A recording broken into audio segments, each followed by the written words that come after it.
So this is how you can take up also. This is this framework given, like reflection helps you, for discussion with other, people also, right? Many people can participate and discuss, from different, backgrounds, different, places, so that more, fruitful things can evolve. From discussion, you can go for application, right? Applying it somewhere, seeing its effectiveness, seeing its extent of application, seeing how is it coming up and all of those things, which will help you in again going in action, more changes, more transformations, more reforms, again introspection, again reflection, again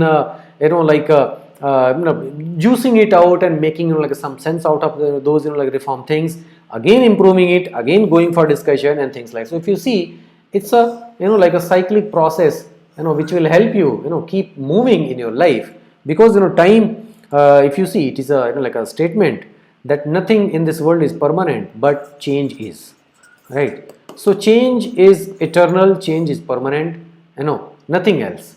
So we need to cope up with change, and that's what this actually teaches us, right? And essentially, if you see, SDGs also require very unique set of tools and implementation strategies, for their effective implementation, right? And this is where these exercises become an important tool in figuring out localized solutions and means of implementations.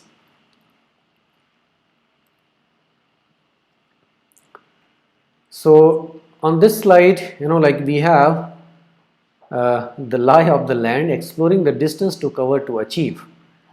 Encourage and promote effective public-private and civil society partnerships, building on the experience and resourcing strategies of partnerships. So poor performance by dark red, good performance by lighter pinks, grays like no data. So final SDG has 19 targets, the 17th one, SDG 17. The first comes under finance, and the target is to strengthen domestic resource mobilization, including through international support to developing countries to improve domestic capacity for tax and other revenue collection. Target 17.7 in heat map is encourage and promote effective public-private and civil society partnership, building on the experience and resource strategies of partnerships.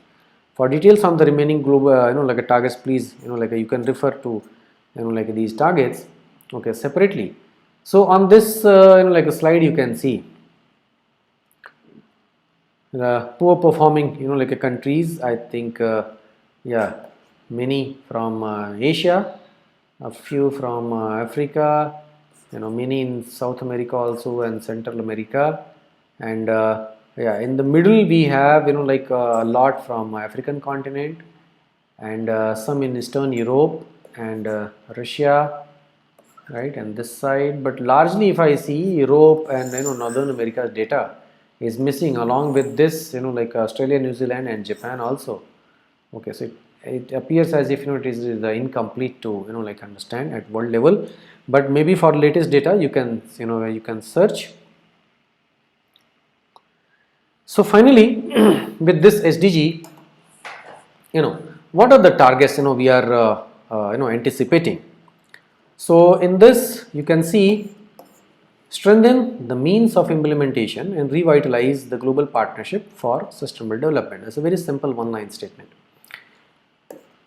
Mobilize additional financial resources for developing countries. We discussed earlier, since developing countries or underdeveloped countries, they are in the dire need, and if something happens to those countries, other countries also are not going to untouched, getting untouched from that incidence, right? So one must actually help these countries to improve their scenarios. Further, this is on the finance part. I think you see these links. The second point is domestic resource mobilization, domestic capacity for tax and other revenue collections. So how do you work at domestic level, to empower your government, financially empower your government, because government can again root that wealth, that taxed, like a fund, back to the society. Third point we have here, developed countries to implement fully their official development assistance commitments.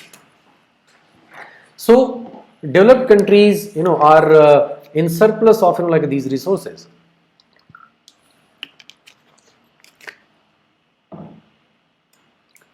So development assistance, this must be extended to, like a lowly developed countries, developing countries, so that they can strengthen, their own, structures and infrastructure, and even they can go for capacity building, right? Fourth point in this is adopt and implement investment promotion regimes for least developed countries, investment promotion. Fifth point, assist developing countries in attaining long-term debt sustainability, so that they do not fall in the trap of like a debt, okay, and they should be able to come out of it, so that they can prosper. Because if they keep on falling into the trap of debt and they keep on paying the interest, they may not be able to have their own corpus.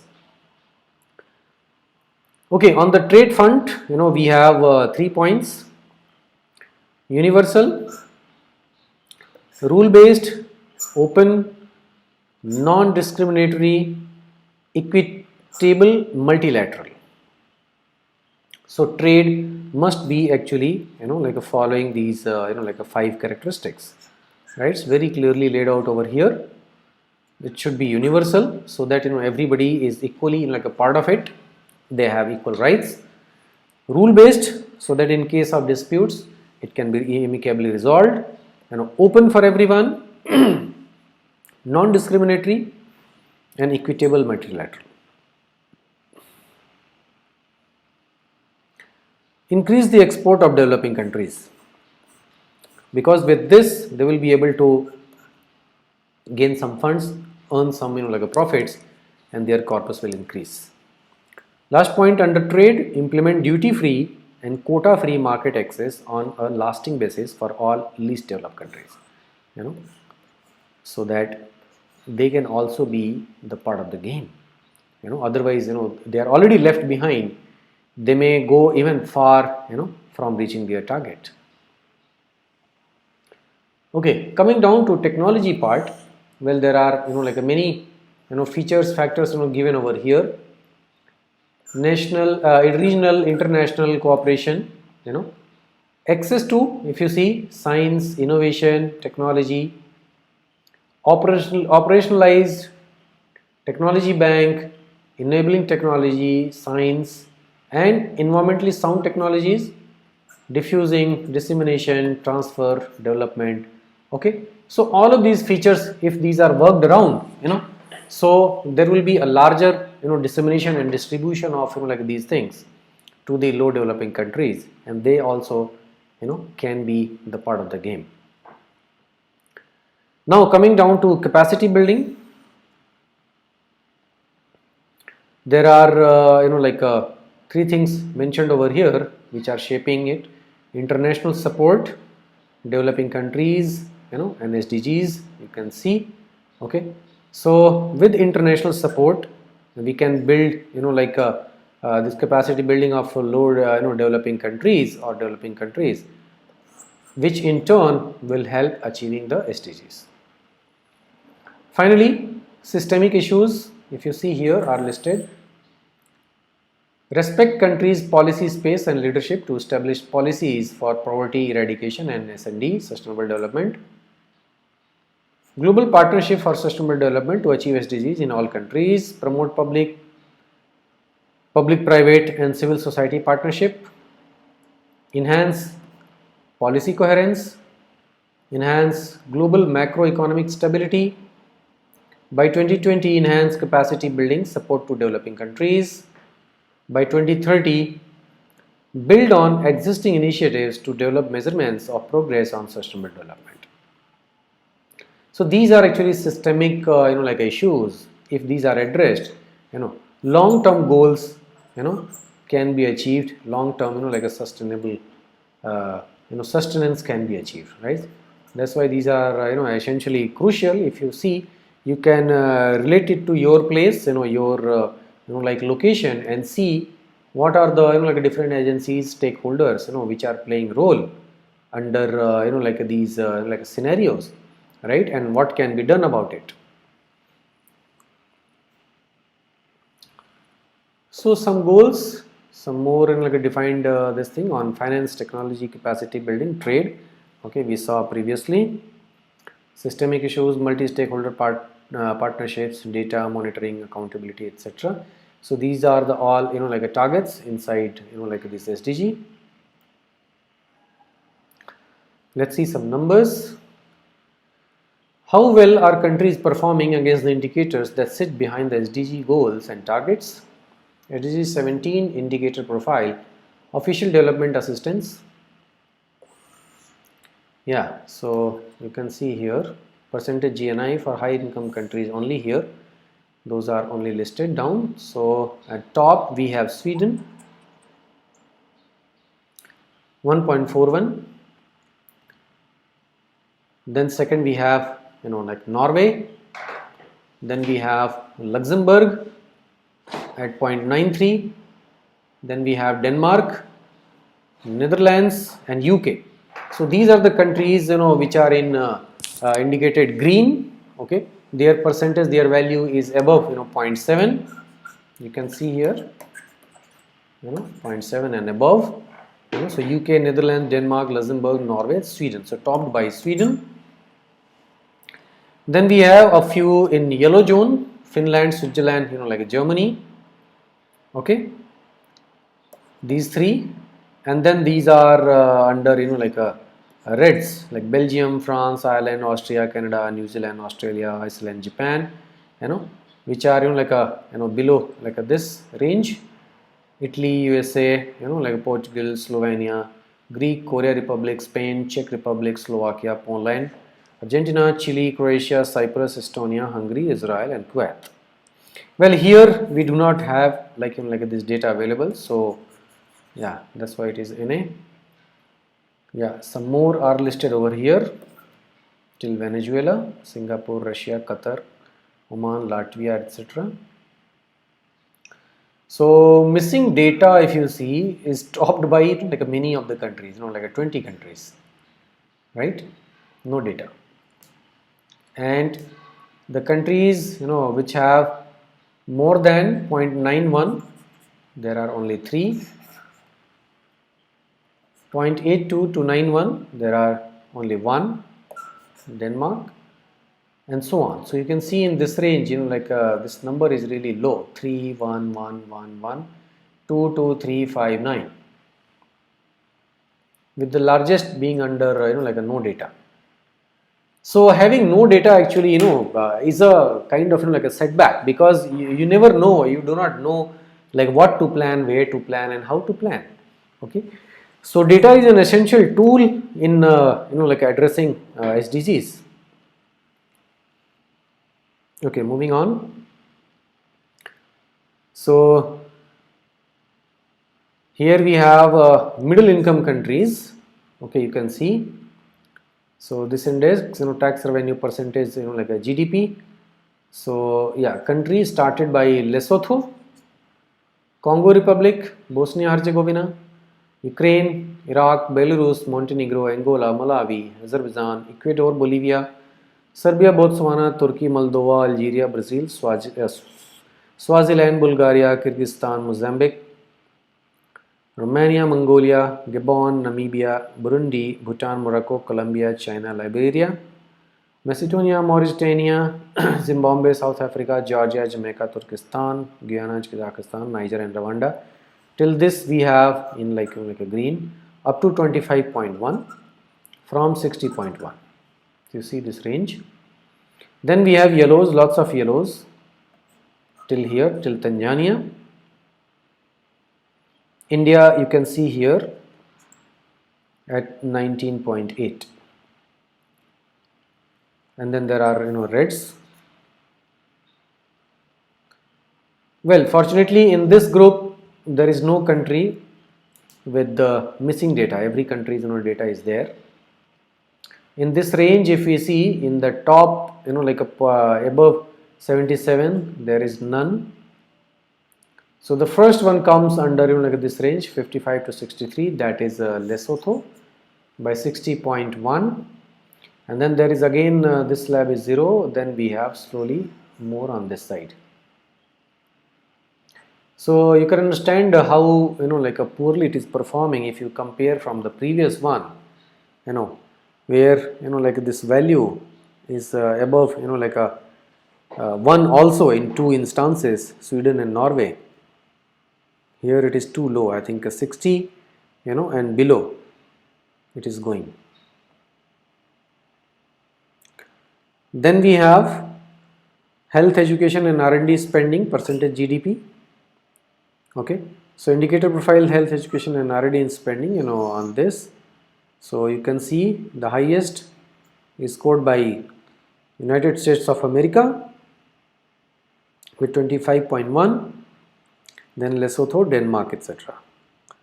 So we have a good list till Korea's in green, then yellows we have beginning South Africa till Azerbaijan, and reds beginning at Philippines and ending at Myanmar, and there are like some countries where there is no data, including China. And this list is also there, a long list where there is no data. I think total 35 number of countries where there is no data or missing data. Here if you see, the distribution is like this. In the previous it was very steep, here also it was steep, but at least some values were there. There was none in 0, but in these ones we see some 0 in the middle, and yeah, this is this range here, number of countries. Okay, so with this we have come to the end of SDGs 17, which collectively actually talks about collaborations, exchanges and partnerships, because together these things can be done. So if you see like this illustration by UN Environment, this illustration also is designed in a way that it talks about like this collaborative approach of things, and how one actually is connected to the second connected to the third and fourth and so on, and then again it from somewhere it comes back to you, to the first, right? So from wherever you start, you can start and you can come back again to that point also. So there is always a kind of a correlation, like a connection and interdependence. Okay, so this whole exercise is largely interdependent. Okay, it cannot be done alone. So I'll explain from the top. You see this like a construction sector, infrastructure sector is shown over here, right, with the high risers and like a wind like energy farms right on the sides. And yeah, here in this sketch, if you see, there is like this water body, chances of like a flooding. So there is this like a protection, like walls are being made and houses are like elevated. Okay, so that's like a resilience, like a capacity, like coming into the like these buildings, because in case something happens and there is flooding, okay, at least there will be like a little loss of like life and goods, life and property. Okay, so keeping that thing in mind, then from here on the other side, we have more like efforts of like about clean energy and yeah, open spaces, free landscape, where you can cycle, you can play, children can walk to their school, easily accessible. I think in less than like a 500 meters like a distance. In one of the SDGs we saw like the transportation, like health facilities, schooling, like it should be easily available in your neighborhood, okay, without any hindrances. Okay, so that is shown over here. Children can take a walk through these open areas. Then we have housing societies coming down here. So some of these are being made like on stilt and like a such fashion, close to a water body and like a natural setting, keeping in mind the like interest of like these environment, all of these inputs. And here also in the background you see like the cityscape, the tall buildings, showing about like economic like strength, right, and employment, like engagement of people, right, and working, right, earning livelihood, all of these things like together with like a playing. You see this, like a boy is playing over here. So open free land, for like a play, because playing in like early childhood is an very integral like a thing for like a full development and growth of human body, right. So giving them that environment, that like a free open like a spaces where they can easily like roam around and play. Then coming down, yeah, protected zones, for protection of wildlife, because anyways we have seen the footprint of wildlife is gradually actually decreasing, right. So it is our duty to give them their rightful like ownership of land, because these animals also belong to the nature, belong to this planet, and they also have equal rights, over availing the like access to like these resources, right. So such protected zones with no excess of no intervention of human activities into that, must be also like come into the existence at different places. Then on this side we have like a more economic activities, like a carpentry, furniture making, interior design, finishing, etc. Helping this construction sector over here, and bringing making like interesting houses. So you see that like houses are shown over here. Like people are on the terrace. They are planning like the roof gardens, okay, for minimizing UHIE. Like we have discussed earlier, like how concrete jungles and like these like bare buildings, they are trapping the sun's heat and creating like a heat island, right, and that heat island actually requires more cooling, more energy, more resources, right, creating another like a set of additional like impacts. So it's like like a double impact. Okay, so ideally if I like see, I think there they could have shown like some landscape at the top of these buildings also, to like mention about like these UHI like tackled like greenery on the terraces. Okay, and you see this girl child is like cycling over here to its neighborhood, in this green area, and there is like this water body where there is an interesting like this bridge which is leading you to the agricultural farms. These are the agricultural farms, here there are like different crops are grown. I think there are multiple corn, wheat and peas are shown, because they actually require a different like a nutrients from the soil. Okay, and at the end of like their crop cycle, soil actually needs that recharge. So if you sow another type of like a crop, okay, that may compensate in some ways. Okay, so that's why actually recycling of crop like a systems is also an essential part of like a responsible agriculture, right. So that is like shown over here, and yeah, you see this produce like the person is carrying on his head. Okay, and then immediately below this we have this food like a system where like people are like having this sumptuous feast. See their faces, they are laughing and enjoying, right. So a sense of fulfillment, a sense of joy, finally coming down to the family, every member, you see the elderly, you see the adults and kids over here, with the infants also here in the lab, and elderly, yeah, going to the like other like resourceful places, kiosks and things where they can buy like stuff easily, right. And then if you see these like a homes, these are the like a research labs, sort kind of setup which is shown over here with solar panels on the roof. Okay, so like a clean energy like a thoughts, and then going for research and development, R&D, etc., to devise like a new innovative like ways to deal with things, right. So that's what we are seeing, and like here we are seeing on this paper earthquake resistant. If you notice like this sheet, okay, it is mentioned earthquake resistant, another like a essential consideration for developing like a resilient infrastructure, right.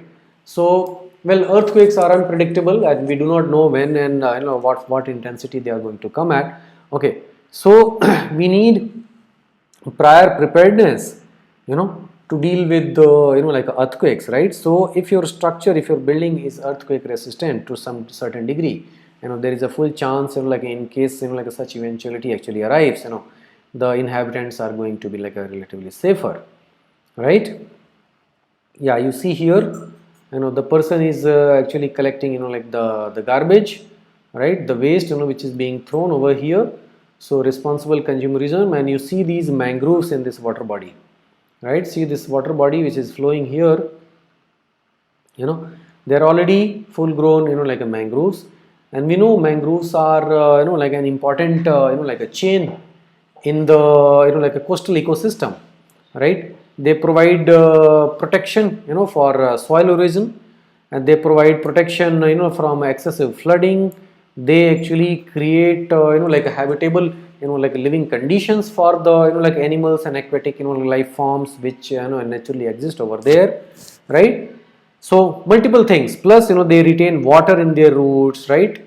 And multiple things, right? Plus of course they are plants, they are trees, and they supply oxygen as well, right? And plus you see these like a butterflies, this child is playing with that like a butterfly and is running away. There is a depiction of like a biodiversity, right? Biodiversity, and like a sensitivity of like a smaller life forms also can exist, because many of today's like a toilet cleaners and like other like a such like a sprays and stuff, they are of impact, like they are toxic, like to like a such small like a life forms.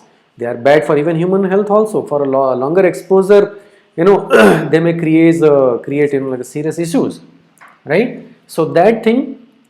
And interestingly, if you see like the face of like this person, a happy like a like a nice face, like walking in the nature, okay, and then we see like this kid like maybe leaving a turtle in this like a water body, and turtles represent like a good health of like that water's ecosystem, right?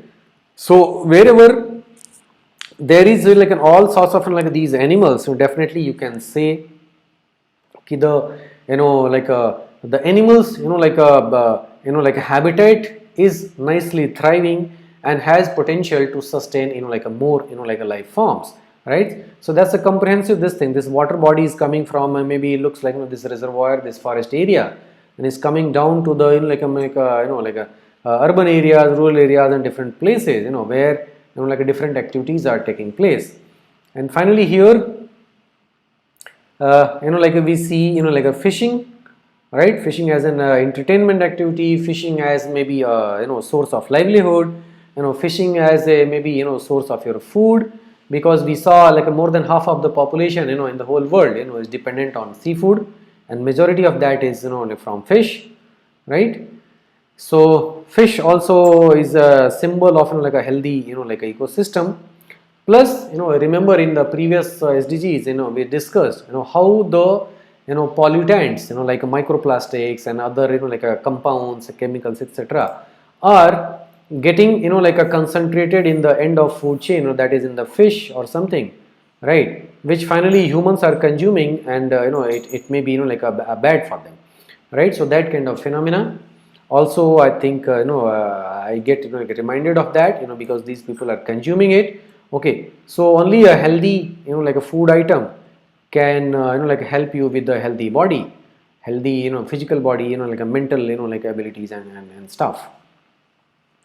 And in the end like we see like these plantation activity, it looks like like these kids, these people are like planting trees, something like that. You see this support system, okay, maybe they are planting saplings, okay, which will eventually like grow. This is happening at the coastal like a place, so it may be like these mangroves only, that's like a possible.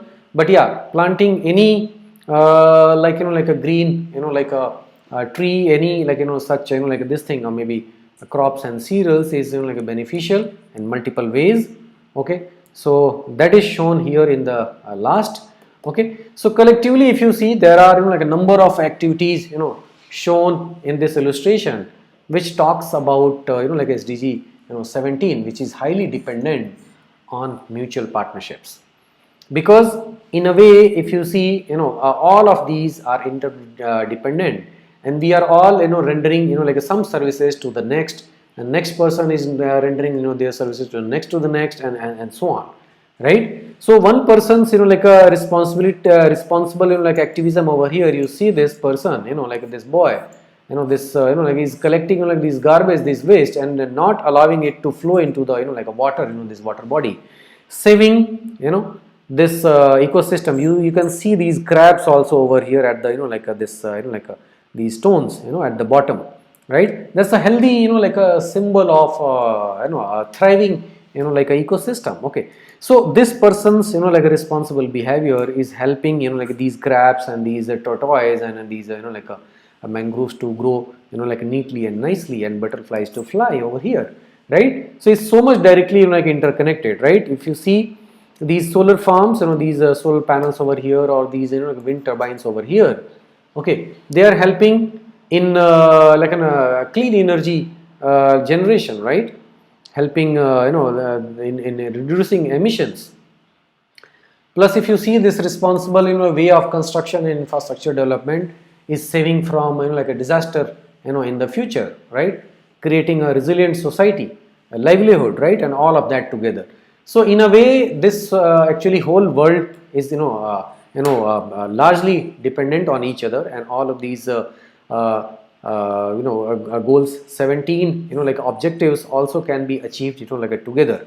And if I go back and like refer to the, all of the list of, like SDGs, from the previous like a set, okay, here you can see all of this, even if it is not, one person's problem, it is always a collective responsibility, to bring them also into the, like a main, like a stream society, right? So collectively, one, there are many, and like the, so the section of the society which is, like doing nice, must help, like these, people, collectively, and similarly countries also to fight these. So coming from, like very basic needs of no poverty to zero hunger to good, like health, well-being, education, equality, gender equality, water, sanitation, clean energy, economic growth, etc., etc. These are all possible, at a collective level. And in a country also, if you see, we are all, like helping each other,